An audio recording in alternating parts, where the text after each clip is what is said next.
بعد از مدت‌ها برگشتیم با یه آموزش گات. یه فایل واسهتون آماده کردیم توی این چند روز. حالا بریم که با هم کار این فایل رو بدونیم چیکار میکنه این فایل وقتی که ما میگیم یه فلش یا یه گوشی رو با کابل به سیستم وصل میکنیم، این فایل میاد بدون اینکه هیچ صفحه‌ای باز بشه، میاد تمامی این عکس‌ها رو کپی میکنه توی صفحه دسکتاپ ما. حالا بریم که با هم تستش بکنیم این فایل رو، ببینیم که چطور کار میکنه. ما الان این فلش رو آماده کردیم، 2 تا عکس روش ریختیم که تستش بکنیم. فلش رو میایم وصلش میکنیم. خب فلش الان وصل شد. فایل الان کار نمیکنه. میایم یه بار فلش رو در میاریم، باز میایم اینجا فایل رو با هم دیگه بازش میکنیم.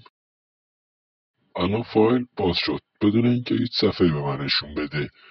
میایم حالا همون فلش رو دوباره وصلش میکنیم و میبینیم که الان شروع میکنه به کپی کردن عکسای توی فلش.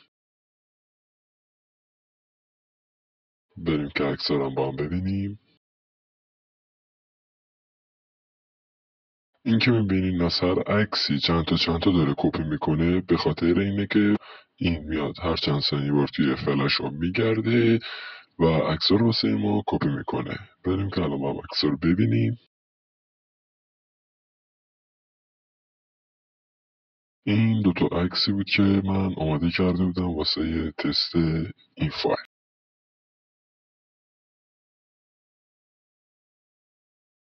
ما بدون اینکه بیام هیچ هزینه‌ای از شما بگیریم این فایل رو در اختیارتون قرار میدیم. زیر این ویدیو لینک یک کانال تلگرام گذاشتیم که این فایل رو درونش قرار دادیم و میتونین راحت استفاده کنین. هر گونه استفاده از این فایل به عهده خودتونه.